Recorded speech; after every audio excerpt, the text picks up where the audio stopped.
प्यारे दोस्तों, मैं पप्पू सर आप सभी का केजन क्लासेज में स्वागत करता हूं। दोस्तों, अगर इस चैनल पे आप नए हैं तो इस चैनल को सब्सक्राइब और शेयर करना ना भूलें और साथ ही में बेल आइकन भी दबाना ना भूलें।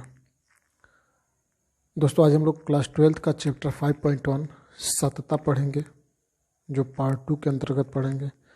चैप्टर चालू करने से पहले कुछ इंपॉर्टेंट फार्मूले हैं दोस्तों, जिसको हम लोग पढ़ेंगे, सीखेंगे। पहला फार्मूला है limit x tends to a x power n minus a to the power n upon x minus a equal to n into a to the power n minus 1। यानी कि limit x tends to a अगर दिया है और x to the power n a to the power n upon x minus a दिया, तो इसका जो फार्मूला बनेगा n into a to the power n minus 1। यानी कि यहाँ पर x अगर दिया है तो यहाँ भी x और यहाँ भी x होना चाहिए। यहाँ पे दिया है तो यहाँ भी ये होना चाहिए, यहाँ भी ये होना चाहिए। और n यानी कि घात कुछ भी हो सकता है, लेकिन दोनों जगह क्या होगा, सेम रहेगा।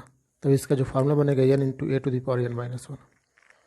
दूसरा फार्मूला है limit x tends to 0 sine x upon x equal to 1। यानी कि लिमिट x टेंस टू 0 अगर दिया, साइन x अपान x कहीं आता तो उसका मान क्या होगा, 1 होगा।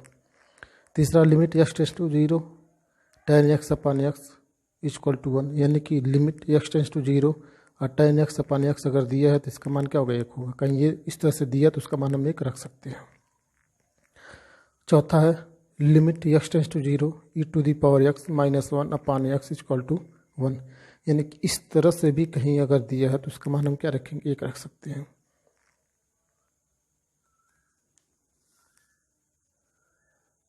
अगला पांचवा formula limit x tends to 0 log 1 plus x upon x। यानी कि अगर इस रूप में कहीं दिया है फार्मूला तो इसका मान क्या होगा, 1 होगा। फिर लिमिट छठवां है limit x tends to 0 a to the power x minus 1 upon x। अगर इस रूप में दिया तो इसका जो मान होगा log a बेस e। यानी इसको पढ़ेंगे कैसे, log a बेस e। सातवां formula limit x tends to 0 1 plus x to the power 1 upon x। अगर इस रूप में दिया है तो इसका मान क्या होगा, e होगा। ये 7 फार्मूले दोस्तों बहुत यूज होते हैं, जिसको हम वेरी वेरी इंपॉर्टेंट लिख दिए हैं। इसके बाद भी और कुछ फार्मूले हैं जिसको आगे चल करके हम लोग देख रहे हैं। यहाँ पर दिया है limit x tends to 0 tan inverse x upon x। अगर इस रूप में दिया है कहीं तो इसका मान क्या होगा, 1 होगा। Limit x tends to 0 sine inverse x upon x। अगर इस रूप में कहीं दिया है तो इसका मान क्या होगा, 1 होगा।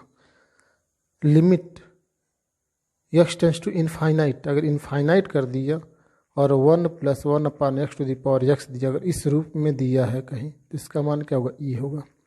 Limit x tends to infinite sine x upon x। अगर इस रूप में कहीं दे दिया तो इसका मान क्या। और लास्ट फार्मूला यानी 12वां formula limit x tends to infinite cos x upon x। इसका मान क्या होगा, 0 होगा। दोस्तों, ऊपर के जो 7 फार्मूले हो वेरी वेरी इंपॉर्टेंट है, और इधर जो नीचे 5 फार्मूले लिखवाए गए हैं ये भी इम्पॉर्टेंट है, लेकिन उसके अपेक्षा ये कम यूज होने वाले हैं, इसलिए इसको नीचे लिखा गया है। चलिए दोस्तों, क्वेश्चन नंबर पहले पर चलते हैं।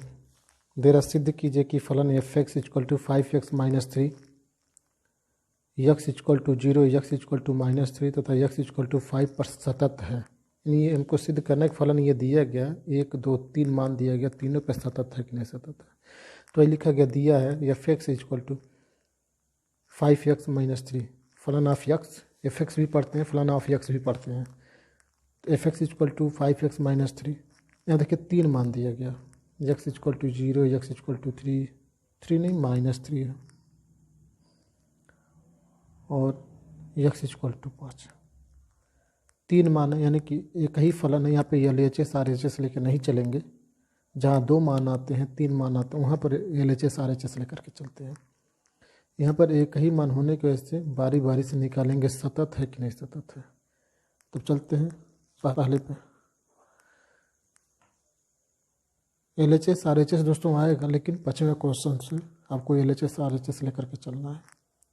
यानी 1 से लेकर के 4 तक सिंपल तरीके से क्वेश्चन लगेंगे, उसमें LHS RHS नहीं है। चलिए, पहला वाला दे रहा है जब x इक्वल टू 0, यानी कि हम इसको लेके चलना है x इक्वल टू 0। तब यहाँ से हम लिख सकते हैं f0 F0, यानी कि इसके जहाँ पे हमको क्या रखना है, 0 रखना है। तो आगे यहाँ भी 0 रखेंगे क्योंकि 5 × 0 यक्स है यहाँ पर, तो यक्स यहाँ पर 0 रखेंगे -3। अब ये जब 0 का 5 में मल्टीप्लाई किया तो 0 बचा, क्या -3, यहाँ पर -3 हो जाएगा। पुनः limit x tends to 0 fx equal to limit x tends to 0। देखिए fx का मान यहाँ से रखेंगे 5x - 3। और देखिए यहाँ पे 0 रखने के लिए कहा तो यहाँ पर रखेंगे 5 × 0 - 3। अब ये पूरा फंक्शन ख़त्म, बचा क्या -3, -3 लिखेंगे। अब यहाँ पर हिंदी लिखेंगे, अतः limit x tends to 0 fx equal to f0, तब फलन x इक्वल टू 0 के लिए सतत होगा। ये पहले का आंसर होगा दोस्तों। एकदम सिंपल तरीके से करना है, इसमें कोई घबराने की जरूरत नहीं है। अब नंबर 2, x इक्वल टू -3। देखिए 0 लेकर के चले, अब ये -3 लेकर के चलेंगे, तो यहाँ पे लिखेंगे fx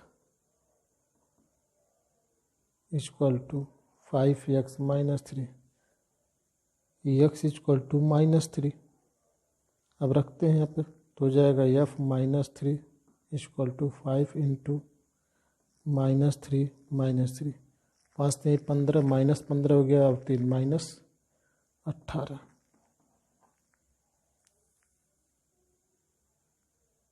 अब यहाँ पे लिखेंगे पुनः limit x tends to -3 fx equal to limit x tends to -3। और देखिए fx का मान वही रखेंगे क्योंकि बारी बारी से उसी पे मान रखेंगे, उसी को लेकर चलेंगे, 5x - 3। अब देखिए यहाँ पर x यहाँ पे -3 रखना है, तो 5 × -3 -3, 5 3 15, -3 मिलके कितना हो जाएगा -18। देखिए यहाँ पर 18 आएगा, -18, यहाँ भी -18 आया, तब लिखेंगे अतः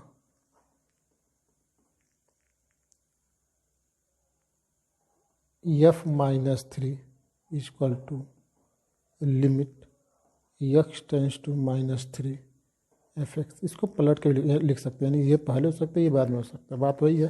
तब यहाँ पे लिखेंगे तब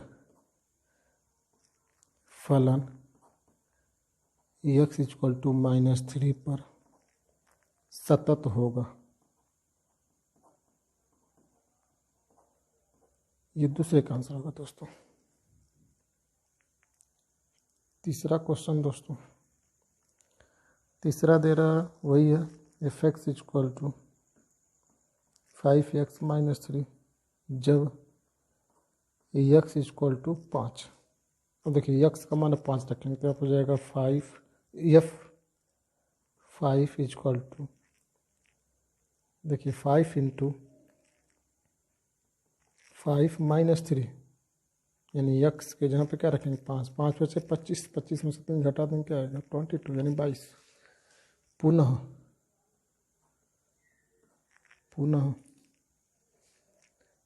limit x tends to 5 fx फलन of x, limit x tends to 5x